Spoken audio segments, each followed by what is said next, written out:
ஒரு நாடு உலகின் பாதியை அச்சத்தில் வைத்திருக்க முடியும். விண்வெளி போட்டியில் முன்னிலை வகிக்க முடியும். ஆயிரக்கணக்கான அணு ஆயுதங்களை வைத்திருக்க முடியும். உலக அரசியலை பல தசாப்தங்கள் கட்டுப்படுத்த முடியும். பின்பு ஒரே தலைமுறைக்குள் சிதைந்து விழ முடியும். அதே நாடு மீண்டும் உலக மேடையில் முக்கிய சக்தியாக திரும்பவும் முடியும். இந்த அபூர்வமான கதையின் பெயர் ரஷ்யா.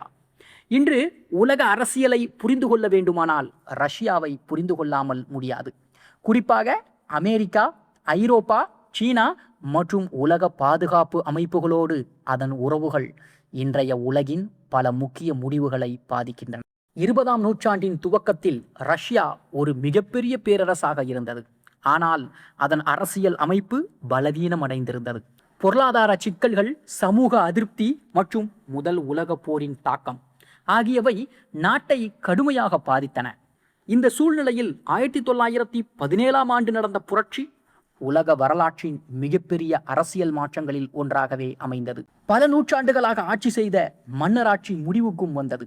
அதற்கு பின்பு ஒரு புதிய அரசியல் அமைப்பும் உருவாகியது. இந்த மாற்றம் ரஷ்யாவை மட்டுமல்ல, உலக அரசியலையும் மாற்றியது. புரட்சிக்கு பிறகு உள்நாட்டு மோதல்கள் நடந்தன. பல ஆண்டுகள் நீடித்த இந்த குழப்பத்திற்கு பிறகுதான் ஒரு புதிய ஒன்றிய நாடும் உருவானது. இந்த அமைப்பு உலகத்தில் முற்றிலும் புதிய அரசியல் மற்றும் பொருளாதார மாதிரியையும் முன்வைத்தது. அரசு அனைத்து முக்கிய துறைகளையும் கட்டுப்படுத்தும் முறை நடைமுறைக்கு வந்தது. தொழில்துறை வளர்ச்சி வேகப்படுத்தப்பட்டது. மிக குறுகிய காலத்திலேயே ரஷ்யா ஒரு விவசாய மைய சமூகத்திலிருந்து தொழில்துறை வல்லரசாகவும் மாற துவங்கியது. 2ஆம் உலகப் போர் ரஷ்யாவின் வரலாற்றில் மிக முக்கியமான திருப்பமாகவும் அமைந்தது. ஜெர்மனியின் மிகப்பெரிய படையெடுப்பை எதிர்கொண்ட ரஷ்யா மனித வரலாற்றில் அரிதாக காணப்படும் அளவிலான உயிரிழப்புகளையும் அழிவுகளையும் சந்தித்தது. ஆனால் அதே நேரத்தில் இந்த போர் அதன் தேசிய அடையாளத்தையே மாற்றியது. மிகப்பெரிய இழப்புகளை சந்தித்தாலும் இறுதியில் வெற்றி பெற்ற நாடுகளில் ஒன்றாக அது உருவெடுத்தது. இந்த வெற்றி அதன் இராணுவ சக்தியை உலகம் முழுவதும் அங்கீகரிக்க வைத்தது.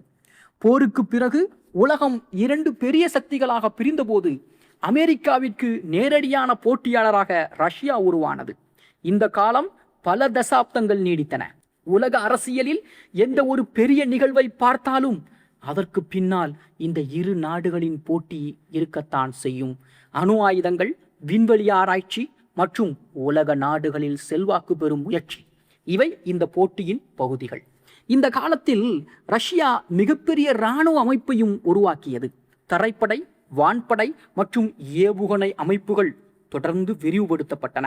அணு ஆயுதங்களில் உலகின் மிகப்பெரிய களஞ்சியங்களில் ஒன்றை அது உருவாக்கியது. இதன் காரணமாக உலகில் எந்த நாடும் ரஷ்யாவை எளிதாக புறக்கணிக்க முடியாத நிலையும் உருவானது. அதன் இராணுவ வலிமை அதன் அரசியல் செல்வாக்கிற்கு அடிப்படையாகவும் அமைந்தது. அறிவியல் மற்றும் தொழில்நுட்ப துறையிலும் ரஷ்யா குறிப்பிடத்தக்க சாதனைகளை நிகழ்த்தியது. மனிதனை முதலாவதாக விண்வெளிக்கு அனுப்பிய நாடாக அது உலக வரலாற்றிலும் இடம் பிடித்தது. செயற்கைக்கோள்கள், விண்வெளி ஆய்வுகள் மற்றும் ஏவுகணை தொழில்நுட்பம் ஆகிய துறைகளில் அது முன்னணியிலும் இருந்தது. இந்த சாதனைகள் வெறும் அறிவியல் வெற்றிகள் மட்டுமல்ல, உலக அரசியலில் தனது திறனை வெளிப்படுத்தும் கருவிகளாகவும் இருந்தன. ஆனால் இந்த மிகப்பெரிய சக்திக்கு பின்னால் பல பொருளாதார சிக்கல்கள் மறைந்திருந்தன. மிகப்பெரிய இராணுவ செலவுகள், குறைந்த உற்பத்தி திறன் மற்றும் பொருளாதார கட்டுப்பாடுகள் ஆகியவை நீண்டகால அழுத்தத்தையும் ஏற்படுத்தியது. வெளிப்படையாக வலுவாக தோன்றிய அமைப்பின் உள்ளே பல பிரச்சனைகள் வளர்ந்து கொண்டிருந்தன. ஆக இறுதியில் 1991ஆம் ஆண்டு இந்த அமைப்பு சிதைந்து உலக அரசியலில் ஒரு புதிய காலமும் துவங்கியது.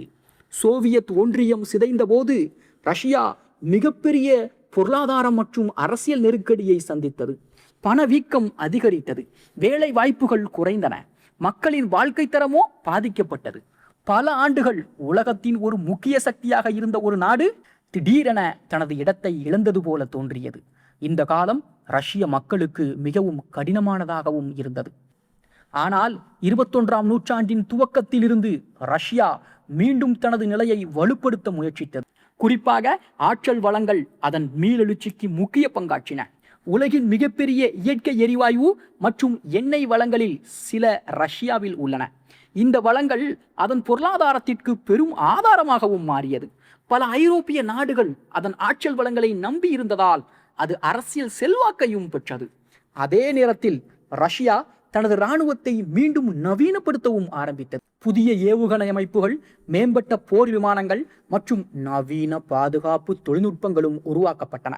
இதன் மூலம் உலகிற்கு ஒரு தெளிவான செய்தியும் அனுப்பப்பட்டது: ரஷ்யா இன்னும் ஒரு முக்கிய இராணுவ சக்தியாகத்தான் இருக்கிறது.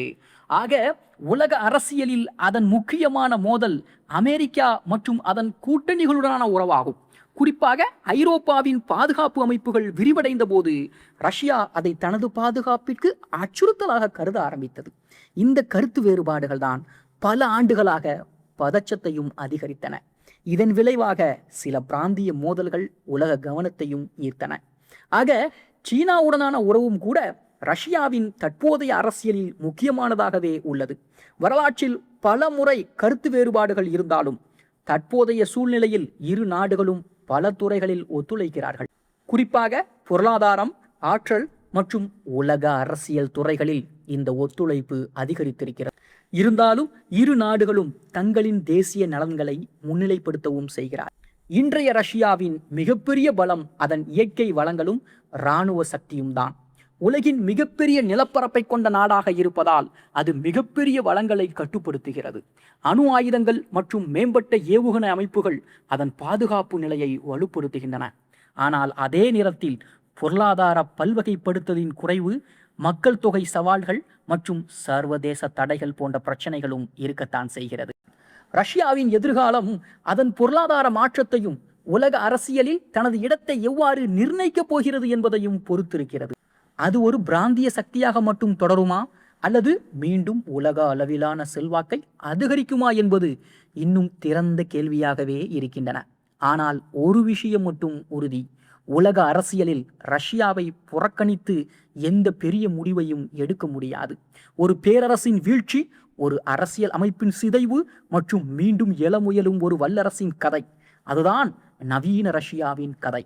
அது கடந்த கால நினைவுகளில் வாழும் நாடு அல்ல, தனது இடத்தை மீண்டும் உறுதிப்படுத்த முயலும் ஒரு சக்தி.